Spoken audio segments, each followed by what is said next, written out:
네, 이번에는 세상의 모든 경제 이슈를 알려드리는 시간이죠. 경제 언박싱 코너입니다. 매주 금요일 나오시는 분이죠. 조호신 타키언 뉴스 대표 나와주셨습니다. 어서 오세요. 예, 안녕하세요. 안녕하세요. 자, 저희가 이야기에 앞서서 지난주에 좀 오해 소지가 있었던 부분이 있는 것 같아서 좀 말씀을 드리겠습니다. 현대차의 배임 판결을 내린 여환구 부장판사는요, 판결을 2011년에 내리고 평택지원으로 옮겼다가 김앤장으로 이직을 했다는 점을 다시 한번 말씀을 드리겠습니다. 그러니까 직후에 바로 옮기지는 않았다라는 말씀을 좀 드리는 거고요. 지난주에 이제 저희가 이야기했던 게 이제 LBO 그리고 일감 몰아주기가 현대차 그룹의 이제 핵심이자 이제 뭐 성장 동력이었다라는 부분을 이야기를 했는데 오늘 그 현대차 그룹의 뒷이야기에 사실상 이제 완결을 들려주신다고요. 어디서부터 좀 시작을 해볼까요? 뭐 그 완결은 일단 이번 주간 여기서 하고 네. 다른 그룹들도 저희가 다뤄야 되기 때문에 네. 그룹들을 다루고 이제 다시 이제 현대차가 필요하면 이제 다루도록 하겠습니다. 하실 네네네. 말씀이 많다는 말씀이죠. 예, 그 현대차는 사실은 이제 LBO랑 일감 몰아주기로 이렇게 클 수밖에 없는 구조는 태생적으로 많은 분들 기억하시겠지만 현대차 그룹은 원래는 이제 정몽구 회장 부자 것이 아니었고 네. 작은 아버지였던 정세영 지금 현대산업개발 그렇죠. 우리 이제 운영하셨는데 갑자기 이제 그 정몽구 회장으로 넘어가면서 생기는 좀 문제점이 있었습니다. 그러다가 이제 또 이제 정몽원, 정몽구 그 형제 사이에 이제 왕자의 난이라고 우리 보통 세칭에 있던 그게 이제 벌어지면서 갑자기 이제 분리를 하면서 이제 금융이 필요했고 자금이 필요하다 보니까 LBO를 선택했는데요. 근데 그러면서 사실 문제는 뭐냐면 품질이 좀 안 좋았습니다. 그 많은 분들이 인지하시고 경험하시지만 예를 들면 같은 그랜저를 한국에서 살 때랑 미국에 가서 무슨 뭐 이렇게 연구원으로 가든지 주재원으로 가든지 해서 이제 미국에 있는 그랜저 살 때 그랜저 자체 품질이 너무 달랐습니다. 이런 것들 우리가 이제 다 인지하고 있는 거고 그래서 같은 이제 예를 들면 현대차 내부에서도 그 그랜저를 팔았을 때 한국에서 남긴 영업이익률과 미국에서 남긴 영업이익률이 많이 달랐습니다. 이런 것들이 사실은 우리나라 한국 소비자들이 손해를 보면서 그 감내하면서 현대차를 키웠다 이렇게 볼 수가 있고요. 그렇죠. 그나마 이제 그런 것들이 잘 끝나고 나면서 현대차가 전기차로 전환하면서 네. 많은 수익을 남기고 있습니다. 다만 이제 그 중에서 이제 그 대관이 아까 말씀드린 그런 거를 하다 보니까 대관 업무가 강할 수밖에 없었는데요. 대관 업무에서 좀 에피소드를 하나 말씀드리면 좀 좋을 것 같습니다. 이게 우리나라 정치하고도 맞물리기 때문에 네네. 예. 그 어떤 에피소드냐면 2016년도 우리나라 정말 시끄러웠던 최순실 국정농단 사건이 있었습니다. 그렇죠. 네. 그 당시 이제 재계 유수의 이제 정몽구 회장, 김승현 회장, 뭐 이건희 회장은 와봉이었기 때문에 이건희 회장 나올 수 없었고 대신 이재용 부회장이 이제 국정농단 청문회 이제 증인으로 출석이 됐었습니다. 그랬죠. 그런데 이제 당일날 이제 하다가 정몽구 회장이 이제 연세가 제일 그 많으시고 그러니까 지금 원래 연로하시고 지병이 있으셔가지고 네. 정몽구 회장이 좀 이렇게 본인 스스로가 이제 청문회에 출석하기 어렵고 청문회에서 좀 나왔으면 한다는 의사표시를 했던 것 같아요. 했는데 뭐 본인은 당연히 할 수가 있고, 네네. 근데 이제 그뿐만 아니라 이제 당시 이제 그 여당 측이었죠. 지금의 국민의힘의 전신이었던 한나라당 측에서 새누리당에서 간사분이었던 이완영 의원이 그 정몽구 회장은 좀 일찍 좀 귀가 조치했으면 좋겠다라는 이제 의사표시를 합니다. 지금 화면에 나오고 있는 저 예, 메모인 것 같아요. 예, 맞습니다. 그래서 예. 이제 그것이 이제 의사표시를 했고 심지어 이제 의사진행 발언을 했는데 네. 여기다가 당시 이제 그 청문회 위원장이었던 김성태 의원한테 네. 쪽지로 보내는 것이 이제 그 사진으로 이제 잡혔습니다. 이게 기사화 됐고요. 네. 이 보시면 이렇게 쭉 나옵니다. 그러니까 사실은 여기에 대해서 많은 이제 그 국민들 질타를 받았죠. 지금 국가가 지금 그 심각한 위기에 빠졌고 네. 우리나라가 법치주의 국가라고 인지를 하고 있었는데 국정농단 사건이라는 것은 사실은 그 문자 그대로 법치와 그 행정으로 돌아온 것이 아니고 몇몇의 비선으로 이렇게 전체적인 국가가 이제 그 유지됐다는 것에 국민들이 많이 분노했는데 분노해서 사실은 중요한 그 경계 총수들이 나와서 청문회를 하고 있는데 여기서 이제 어떤 특별한 이제 의원이 총수들 몇 분을 이제 일찍 귀가 조치하면 좋겠다라고 했다는 것은 되게 질타를 받았고 결국은 심지어 같은 당이었던 김성태 의원이 그거를 위원장이 동의하지 않고 야당 측의 반발로 인해서 이루어지진 않았습니다. 네. 하지만 이제 결국 어떻게 됐느냐라고 본다면 이것이 오늘 이제 대관하고도 이제 그 연결이 되는데 결국 이제 그 정몽구 회장은 당시 회장은 이제 그 진단서를 발부받아가지고 여러 가지 문제가 있으니까 좀 조치를 갖다가 취하면 좋겠다 그래서 진단서를 네. 발부받아서 귀가를 합니다. 예. 근데 이제 여기서 좀 주목할 점은 무엇이냐면 진단서는 당연히 의사가 발부를 하는데 그렇죠. 예, 의사 발부하는데 아시겠지만 이때 국회에서 있었습니다. 그럼 국회 여의도 국회에 있었고 네. 그 정몽구 회장의 주치 병원은 서울성모병원입니다. 네. 서울성모병원 위치는 이제 강남 고속버스 터미널 있죠. 그러면은 진단서를 발부 받으려면은 그 왔다 갔다 여의도에서 서울성모까지 왔다 갔다 하면 힘들고 근데 또 다른 이제 그 추정 어떤 추정이냐면은 여의도 서울성모병원이 아니고 여의도 성모병원에서 이제 진단서를 발부받았다는 것입니다. 이게 두 번째 설도 이제 유력한데 근데 어쨌건 진단서를 발부받으려면 여의도 국회에서 여의도 성모병원까지 가서 이제 얼굴을 보여줘 진단서를 발부받아야 되는데 그렇죠. 이 점을 제가 추가로 좀 취재를 해봤더니 그 당시에는 진단서를 발부받을 때 만약 초진이 아니라면 네. 거기에서 진단받은 기록이 있다면 담당 의사가 위임장 같은 걸로 해서 직접 대면하지 않아도 진단서를 발부받을 수 있다라는 이제 의견이 있습니다. 네. 그렇다면 과연 정몽구 회장이 그 전에 여의도 성모병원에서 진단을 받은 적이 있는지는 이제 의문입니다. 그렇죠. 만약 진단받지 않았는데도 불구하고 위임장으로 만약에 진단서를 발부해놨다면 그건 의료법 위반이고 그래서 이런 점을 제가 이제 그 현대차 그룹의 현대차 질문을 했더니 기억나지 않는다. 자세한 사항을 모르겠다. 우리가 답변할 일이 아니다라고 발표를 했습니다. 그래서 어쨌건 이런 것들도 사실은 대관 업무였습니다. 결국은 정몽구 회장이 이제 그 진단서를 발부받아서 이제 그날 바로 귀가 조치를 했고 근데 그 현장에 많은 분들이 있지 않았겠습니까? 그러니까 결국은 정몽구 회장이 어떻게 움직인 걸 보니까 송경식 회장 그 당시 이재현 회장은 이제 그 수감 중이었습니다. 예. 네. 그리고 이제 김승현 회장 등이 다 진단서를 발부받아서 늦게 대응했기 때문에 이제 그 늦게 귀가 조치했지만 결국 진단서를 발부받아서 귀가 조치했다는 것을 알려드리고 이런 것들은 다 결국은 이제 대관에서 이제 업무를 수행하고 이제 아이디어를 냈다라고 이제 생각을 하게 됩니다. 네. 그러면 진단서 받아서 청문회를 중간에 이제 하고 귀가 조치됐는데 그럼 예. 누가 그 청문회를 대신했습니까? 아니면 그 중단됐습니까? 그때? 예, 그래서 이제 그 점도 참 재미있는 점인데 뭐냐면 당시에 그 정몽구 회장과 정의선 그때 부회장이었습니다. 예. 부회장도 국회에 들어가 있었습니다. 예. 그래서 정의선 부회장은 아버지에 대한 그 사랑과 애정이 아주 지극합니다. 예. 여러 가지 다양한 에피소드가 있는데요. 이날도 사실은 굳이 정의선 부회장은 청문회 그 출석 담당 증인이 아니었기 때문에 올 필요가 없는데 그렇죠. 아버지를 예우하는 차원에서 국회에 가 있었습니다. 예, 예. 그러면 이제 그 정몽구 회장이 귀가 조치했으니까 네. 정의선 부회장이 대신할 수 있지 않냐라고 생각할 수 있지만 그렇죠. 정의선 부회장이 대신하지 않았습니다. 누가 대신했습니까? 그 정진행 사장이 대신했습니다. 당시 이제 대관 총괄이었거든요. 네네. 그 정진행 사장이 대신 그 자리에 앉아서 여러 가지 의견을 제시하고 질문에 답변을 했습니다. 예. 그 정진행 사장 같은 경우에는 뭐 어떤 인물인 건가요?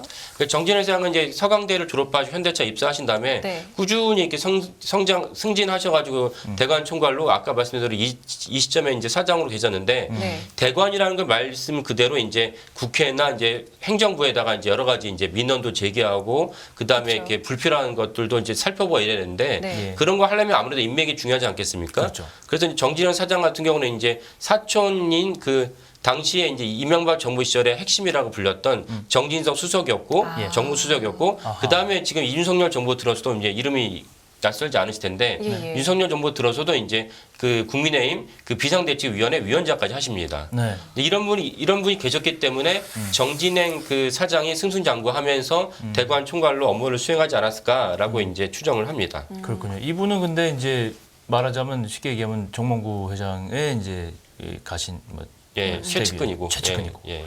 근데 이제 정의선 부회장이 이제 올라오면서 이제 예. 사실은 이제 교체가 되잖아요. 그렇습니다. 바톤을 이어받는데 예. 누가 받게 되나요? 그래서 정진행 사장이 바톤을 갖다가 이제 공영훈 사장이 이제 바톤을 이어받게 됩니다. 그렇죠. 예. 그러면 이제 공영훈 사장을 바탕 이어받게 된 거는 이제 대외적으로는 정몽구 회장의 친정에서 결국 이제 아이들의 정의선 부회장이 이제 친정을 체제를 구축하니까 그렇죠. 정몽구 회장의 그 측근들이 물러나면서 이제 바뀌었다라고 볼 수도 있지만 네네. 또 하나 중요한 점은 무엇이냐면은 사실은 이제 이명박 그다음 박근혜 정부가 물러났기 때문에 네. 그러면 이제 사실은 정진행 사장 역할이 사실은 이제 일정 이상 감소할 수밖에 없고 그러면 박근혜 정부 이후가 문재인 정부 아닙니까? 네. 그 문재인 정부랑 이제 뭔가 이렇게 컨택 포인트 할 수 있는 커넥션 있는 분이 사실은 이제 그 대관 총괄이 될 수밖에 없었다라고 추정을 합니다. 예. 그래서 이제 그 후임으로 이제 공영훈 사장이 앉았는데 그래서 공영훈 사장이 그러면 정진영 사장처럼 어떤 이제 그 네네. 정권과 밀접한 관계가 있는지를 살펴봐야 되는데 네. 그 살펴볼 때 이제 그 정진영 사장처럼 친인척이 아닙니다. 예. 친인척이 아니고 항력으로 이제 그 항력으로. 엮여서 이제 올라갔다고 이제 지금 보여집니다. 나오고 있는 게 예. 동명고등학교, 진주 서울대학교. 소재 학교죠? 예. 진주에 있는 동명고등학교입니다. 그리고 서울대학교 경영과. 예. 그래서 진주엔 동명고를 졸업하시고 서울대 경영학과를 입사한 다음에 이제 문화일보 기자를 거쳐서 이제 현대차 입사한 다음에 아까 말씀드린 최종적으로 사장까지 계셨는데 그러면 친인척이 아니고 이제 학력인데 네. 학력이라고 한다면은 어느 학교입니까, 그럼? 그래서 서울대가 일정 찝히지만 네. 서울대는 사실 우리나라 정관계 뭐 너무 많지 서울대는 않습니까? 너무 그 학문이라고 예. 보기엔 좀 그렇죠. 그러니까 예. 사실 서울대도 중요하지만 서울대보다 더 중요한 역할을 했던 것은 고등학교입니다. 동명고등학교. 진주 동명고. 그래서 문재인 정부 시절에 진주 동명고와 서울대 라인에 있던 분이 딱그 주목된 분이 한 분이 계십니다. 누굽니까? 그분 누구시죠? 김경수 전 경남도지사입니다. 아하.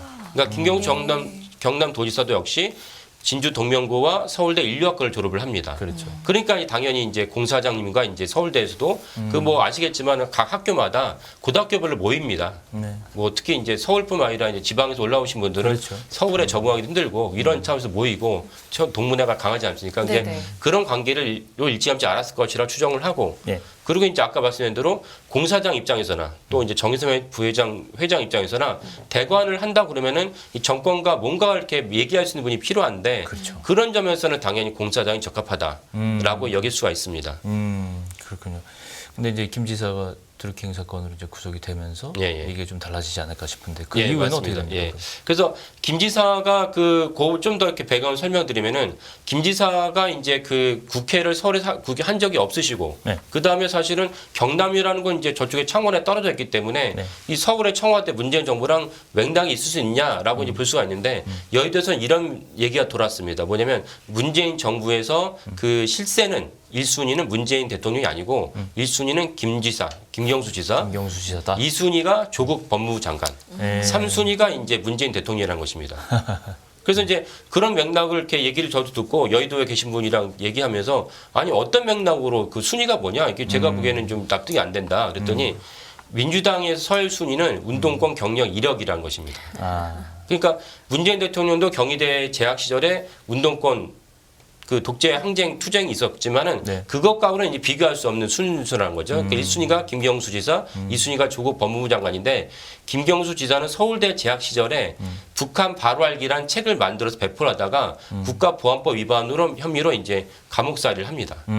그리고 이제 조국 법무부 장관 같은 경우는 많이 알려진 사실이긴 하지만 산호맹이라는 국가 체제를 전복시키려는 것을 목적으로 하는 단체를 만든 다음에 그 때문에 또 나중에 이제 그 적발이 돼가지고 이제 감옥살이를 하죠. 이런 것들이 높이 평가받아서 그 1순위가 김경수 지사, 2순위가 조국 법무부 장관이고 3순위가 문재인 대통령인데 이 점을 갖다가 잘 주시하시면 뭘 알 수 있냐면은 조국 사태에서 왜 그렇게 조국 법무부 장관이 많은 사람의 질타를 받았음에도 불구하고 문재인 대통령이 쉽게 결정을 못 내렸는지도 알 수 있는 맥락이고 그리고 문재인 대통령이 조국 법무부 장관 내세우면서 차기 대선 후보를 염두에 뒀는데 그 차기 대선 후보가 아까 말한 1, 2, 3순위로 생각하면은 1순위는 사실 김경수 지사 아니겠습니까? 그렇죠. 근데 김경수 지사가 좀 전에 그 앵커 말씀하신 대로 대선 후보가 될 수 없었습니다. 그 왜 없었냐면 드루킹 사태로 인해 말미암아서 실형을 선고받으면서 그렇죠. 선거권이 박탈당합니다. 예. 그래서 2순위로 조국 법무부 장관이 나간 것입니다. 지금 말씀드린 이 맥락은 뭐냐면 제가 아까 말씀드린 1순위, 2순위, 3순위가 다 실체가 있다라고 말씀을 드린 거고 그만큼 공사장의 역할이 중요하고 공사장이 김경수 지사를 통해서 많은 이제 그 청탁과 민원을 했을 것이다라고 이제 정황적으로 충분히 추정할 수 있는 맥락입니다. 그렇죠. 예. 근데 이제 정권이 바뀌었으니까 예, 예. 이제 판도가 좀 바뀐다. 예, 이렇게 봐야 그렇죠. 되는데 예, 그 예. 이후의 상황을 좀 설명해 예. 주시면 어떻습니까? 그 정권이 바뀌면서 공사장이 많은 역할을 했을 것이고 현대차에 제가 문의를 했던 현대차에서는 우리는 모르는 일이다 라고 답변을 받았습니다. 근데 공사장이 문재인 정부가 지나니까 아무리 역할이 축소될 수밖에 없었을 텐데 결정적 사건이 하나 등장합니다. 그것이 무엇이냐면은 예. 작년에 이제 G20 정상회담에 윤석열 대통령이 이제 대통령 자격으로 참석을 했죠. 발리에서 예, 발리에서 네. 참석을 했는데 그때 되게 중요한 사건이 하나 등장합니다. 왜냐하면 G20 정상회담의 주체 국가가 이제 인도네시아인데 네. 인도네시아가 공식 의전 차량으로 현대차의 제네시스를 갖다 제공합니다. 근데 그렇죠. 각국의 정상들이 당연히 그 주체 국가에서 제공을 했으니까 타는데 네. 어떻게 보면 우리나라 대통령이 더 많은 제네시스를 타고 다녔을 텐데 그렇죠. 윤석열 대통령은 타지 않았습니다. 어떤 차를 탔죠 그러면? 그래서 벤츠를 탔습니다. 아, 예. 일부는 타긴 탔는데 일부를 무엇을 타냐면 김건희 여사가 다른데 그 활동에서는 제네시스를 타긴 했지만은 주로는 이제 그 윤석열 대통령이 벤츠를 탑니다. 이것이 당연히 화제가 되고 논란이 됐습니다. 아니 어떻게 윤석열 대통령은 우리나라의 국가의 차인데 제네시스를 안 타냐? 그러니까 용산에서는 이제 우리는 뭐 중요하지 않게 여기는데 주로 딴 데를 타고 다녔다라고 말을 합니다. 예. 그 현대차도 당연히 질문을 합니다. 현대차에서 어떻게 생각하느냐? 윤석열 대통령이 안 탔는데, 네, 현대차에서 아니 뭐 그럴 수도 있고 대수롭지 않게 여깁니다. 근데 이게 대수롭지 않다는 것을 무엇으로 알 수 있냐면은 G20 발리 정상회담 끝나자마자 공사장이 이제 이렇게 해임됩니다. 정확히 말하면은 대관 총괄에서 고문을 물러납니다. 그 고문을 물러났다는 거는 실질적인 이제 그 역할도 없어지고 업무도 네. 수행하지 않다는 뜻이고 네. 그리고 이제 이 사안 때문에 이제 제가 현대차에 질문했더니 공사장님은 출근하지 않으십니다. 고문인데 출근하지 않으시냐? 고문은 이제 회사 예우차 안에서 드리는 것이지 업무를 수행하지 않기 때문에 비상근이라서. 출근하지 않는다는 것입니다. 그렇군요. 이런 것들이 사실은 용산과 그 현대차의 해명과는 다르게 윤석열 정부는 제네시스를 일부러 안 타지 않았느냐. 그리고 거기에 따라서 정의선 회장이 네. 공사장을 갖다 책임을 물어서 그 차장에서 이제 물러나게. 고문으로 물러나겠다라고 볼 수가 있는 것입니다. 그럼 지금 네. 그 자리는 누가 메꾸고 있는 걸까요? 아직까지도 이제 공사장에 했던 그 사장 역할이 지금 비어 있습니다. 아, 그렇습니까? 예, 그러니까 그만큼 정의선 회장도 고민이라는 얘기인 거고 대관이 그만큼 중요하다라고 볼 수가 있는 것입니다. 예. 그러면 문제는 차기인데 예, 예. 정의선 회장도 경영권을 일단 아들에게 물려줄 텐데 이 얘기도 좀 해주시죠. 그렇죠. 결국은 저희가 사실은 이 점을 계속 주목하는 건 무엇이냐면은 예. 정몽구, 정의선으로 이제 다 일단락 됐는데 그럼 정의선 회장도 결국 이제 자기 아들이 정의선 회장도 공교롭게 아들이 외동 아들 한 명밖에 그렇죠. 없습니다. 예. 이재용 회장도 외동 아들이었고, 근데 이건희 회장은 이제 삼형제 중에서 셋째로 낙점을 받은 거고, 예. 그 다음에 이재용 회장 외동 아들이 결국 승계를 글로 갔지만은 정모 회장도 또 외동 아들인 정의선 회장 갔습니다. 그러면 정의선 회장 외동 아들인 정창철 씨가 있습니다. 정창철 씨가 있는데 정창철 씨가 2년 전에 음주운전으로 적발이 됩니다. 네. 네. 네. 음주운전 적발이 됐기 때문에 예. 되게 그 면허 취소보다 2배가량 높은 이제 그 만취 상태에서 적발이 됐고 이것도 논란이 됐습니다. 왜냐면 너무 이렇게 그 검찰과 이쪽에서 형벌을 낮게 한 것이 아니냐라고 해서 이제 문제가 됐습니다. 근데 이제 제가 말씀드린 관점에서 무엇이 중요하냐면 이런 정창철 씨가 계속 일탈 행위를 하게 된다면 만약에 정의선 회장이 자기 아들이 피부치가 아들은 이제 정창철 씨밖에 없기 때문에 현대차 그룹을 갖다 물려주려고 했을 때 이런 일탈 행위가 있는데도 불구하고 물려주려고 하다 보면은 더 많은 대관 업무가 필요하고 그리고 불필요한 일감오러지가 예. 생길 수밖에 없습니다. 그러면 사실 비용이 증가하고 사회적으로도 이렇게 저항이 있을 수밖에 없습니다. 예. 그건 아직 조금 미래 얘기니까 얘기하기는 조심스럽긴 예, 한데 예. 아직은 이제 주식이 한 주도 없어요, 그죠? 예, 주식 한 주도 없습니다. 예. 이분한테는 주식이 없는데 예. 고민을 해봐야 되는데 예. 이 핵심적으로 이제 다시 조금 돌아가서 지금 현재 정부 그렇게 정부와 코드를 맞춰서 이제 대관의 임원을 선정하고 했다면 예. 지금 현재 예, 예. 정부와 관련 있는 지금 공석이라고 하셨잖아요. 그죠? 공석이고 그 말은 그만큼 적임자를 찾기 어렵다는 뜻이고. 신중하게 고르고 있다는 뜻도 예. 되고 하는데 어떻게 예. 이 자리 어떻게 보세요? 그래서 제가 보기에는 만약에 그 사실은 정유선 회장의 아마 많은 후보가 올라갔을 텐데 네네. 결국 이제 현대차 내부에서 승진을 해서 맡길 수도 있지만은 사실은 완전히 그 윤석열 정부랑 밀접한 관계에 있는 분을 갖다가 외부 인사 기용할 영입을 수 있죠. 해서 그렇죠. 사실 맡길 수 있다 봅니다. 사실 이런 일들이 우리가 보통 얘기하는 사법부에 그 판결했을 때 정관 예우라는 게 거기서 많이 비롯되지 않았습니까? 그렇죠. 그러니까 심지어 그 예를 들면은 뭐 삼성그룹을 수사했던 고검장을 갖다가 그 이건희 회장, 김영철 특검 다시에 갑자기 급하니까 고검장 영입을 합니다. 그렇죠. 그런 그러면 사례 이제- 굉장히 많아요. 예, 너무 많습니다. 그러니까 담당 검사 입장에서는 그 불러다가 변호사라 부르지 않습니다. 그렇죠. 고검장님, 저희가 주신 서류는 충분히 잘 검토하겠습니다. 그 후에 연락드리겠습니다. 이런 것들이 사실 일이 언제나 다반사로 벌어진 일이기 때문에 아마 정의선 회장도 그런 맥락에서 새로운 인물을 고를 수 있다라고 여깁니다. 근데 이제 제가 말씀드린 결국 본질은 뭐냐면은 네. 누가 뭐 우리나라 법치국가에서 뭐 전직에 이직의 자유가 있으니까 당연히 있을 수 있는데 법리대로 원칙대로 수사를 하고 원칙대로 이루어진다면은 그런 일은 사실은 뭐 큰 문제는 안 된다. 하지만 그것이 제대로 이루어지고 있는지는 이제 의문인 거고 그리고 더 좋은 거는 무리하게 적임자가 아닌데 차기 승계 구도로 이제 앉히려고 하지 말고 무리하지 말고 능력이 되고 적합한 분을 갖다가 앉히는 게 어떠냐. 이게 미국식 자본주의고 이사회 중심으로 경영을 하는 것인데 이런 점으로 정의선 회장이 새로운 혁신을 이루면 어떠냐라는 생각을 하게 됩니다. 그렇군요. 예.